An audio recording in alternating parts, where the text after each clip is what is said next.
Hi friends, எல்லாரும் நல்லா இருக்கீங்களா? இன்னைக்கு நம்ம சேனல்ல பீக்கங்காய் இருக்குல்ல, இங்கிலீஷ்ல ரிச் கார்டுன்னு சொல்லுவாங்க. இந்த பீக்கங்காயை வச்சு நீங்க வந்து மூணு விதமா ஒரு ப்ரிப்பரேஷன் ரெடி பண்ணலாம். அதாவது ப்ரிப்பரேஷன் ஒன்று தான், இதை நீங்க மூணு விதமா சாப்பிடலாம். பிரேக்ஃபாஸ்ட்டுக்கு சப்பாத்தி கூடவே நல்லா இருக்கும், லஞ்சுக்கு சாம்பார் சாதம் ரசம் சாதம் இது கூட வச்சு சாப்பிட்றதும் நல்லா இருக்கும் இந்த பீக்கங்காய் பச்சடி. அதெல்லாம் இல்லாமல் எனக்கு இன்னைக்கு சாப்பாடே ரொம்ப பசிக்கலை, எனக்கு கொஞ்சம் ஹெல்த்தியாக சாப்பிடணும், வெறும் காய்கறி மட்டும் போதுன்னு நினச்சிங்கன்னா இந்த பீக்கங்காய் பச்சடியை வச்சு சாப்பிட்டேன்னு வச்சுக்கோங்களேன், உடம்பு அவ்வளோ லைட்டாக இருக்கும். பீக்கங்காய் பச்சடி பண்ணுறதுக்கு ஒரே ஒரு நீளமான, இப்போ நான் காட்டின நீளமான சைஸ் பீக்கங்காவை இந்த மாதிரி பொடி பொடியாக நறுக்கிட்டேன், தோல்லாம் சீவிட்டு. ஒரு 1.5 தக்காளி இந்த மாதிரி பொடி பொடியாக நறுக்கி வச்சுருக்கேன்.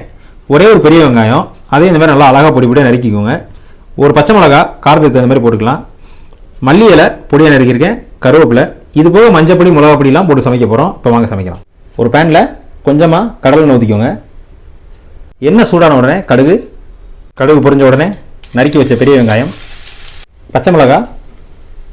இப்போது இந்த வெங்காயம் பச்சை மிளகா போட்டதுக்கப்புறம் இது வந்து ஒரு ஆப்ஷன் தான், உரிச்ச பூண்டு ஒரு 4-5 பீஸ் போட்டுக்கோங்க.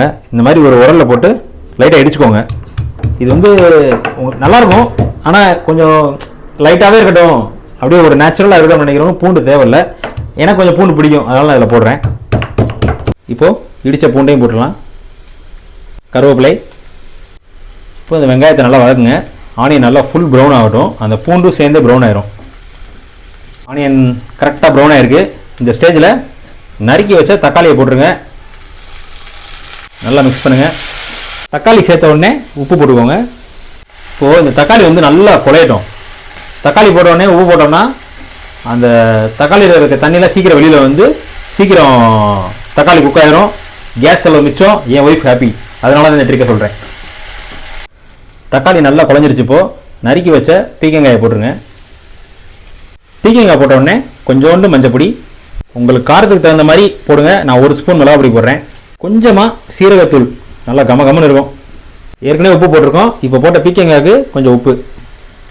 இப்போ நல்லா மிக்ஸ் பண்ணுங்கள், இந்த மசாலாலாம் வேகட்டும். இப்போ வந்து நம்ம அந்த தக்காளியில் கொஞ்சம் தண்ணி இருக்குல்ல, அதனால் நான் தண்ணி ஊற்றாமலே நல்லா கிண்டுங்க. அதை அந்த மிளகாப்பொடி அந்த மஞ்சள் பொடியெலாம் இருக்குல்ல, அதெல்லாம் நல்லா பீக்கங்காயோட சேர்ந்து நல்லா பிரண்டு வேகட்டும். இது வந்து திருநெல்வேலி பக்கம் ரொம்ப ஃபேமஸுங்க இந்த பீக்கங்காய் பச்சடி. இல்லை பெரும்பாலான வீட்டில் செய்வாங்க, நீங்களும் செய்யுங்க இன்றைக்கே, ரொம்ப ரொம்ப ஈஸி தான். இப்போ மூடி போட்டுடலாம், அது வாட்டுக்கு வேகட்டும். இப்போது மூடி போட்டு கரெக்டாக ஒரு 1 நிமிஷம் போதும். திறந்துட்டு கொஞ்சமாக தண்ணி ஊற்றுங்க. கொஞ்சமான அந்த காய் முங்குற அளவுக்கு தண்ணி ஊற்றிட்டு திரும்ப மூடி போட்டுருங்க. இப்போ நல்லா அப்படியே குழஞ்சி வேகும். நல்லா பொடி பொடியாக நறுக்கி போட்டேன், அதனால் பாருங்கள் கரெக்டாக ஒரு 5 மினிட்ஸ்லேயே வெந்துருச்சு. இப்போ என்ன பண்ண போகிறோன்னா, நறுக்கி வச்ச மல்லி இலையை அப்படி தூவி விடுங்க மலைச்சாரலாக. அவ்வளோதான், 5 மினிட்ஸ் தான், சூப்பராக ரெடி ஆச்சு. இதை வந்து நீங்கள் அப்படியே சப்பாத்தி வச்சு சாப்பிட்ணுன்னா இப்போ நான் காட்டின இந்த ஸ்டேஜில் வச்சுக்கோங்க. இல்லை சாதத்துக்கு சைடில் சாம்பார் சாதத்துக்கு சாப்பிட போகிறேன்னா இன்னும் கொதிக்க விடுங்க, தண்ணியெல்லாம் வற்றிடும். அவ்வளோதாங்க, ஈஸியாக ரெடி ஆச்சு. இப்போ வாங்க டேஸ்ட் பார்க்கலாம். ஆஹா, இந்த பீக்கங்காயை வந்து குறைஞ்சது வாரத்துக்கு ஒரு 2 தடவையாவது உங்கள் உணவில் சேர்த்துக்கோங்க. வயிற்று புண்ணு, குடல் புண்ணு, அது போக இந்த கிட்னி ஸ்டோன் இருக்கவங்களுக்கு, இவங்களுக்கு எல்லாத்துக்குமே வந்து ஒரு கேஸ் ஃபார்ம் ஆகாமல் ஒரு நல்ல, எப்படி சொல்கிறதுனா ரொம்ப ஹெல்த்தியான ஒரு வெஜிடபிளுங்க. எனக்கு மதுரையில் ஒரு டாக்டர் இருக்காரு, ரொம்ப பழக்கமானவர். என்ன உடம்பு சரியில்லைன்னு போனாலும் சரி, அவர் சஜஸ்ட் பண்ணுற ஃபஸ்ட்டு வெஜிடபிள் இந்த பீக்கங்காய் தான். அடிக்கடி உணவில் சேர்த்துக்கோங்கன்னு சொல்கிறாங்க.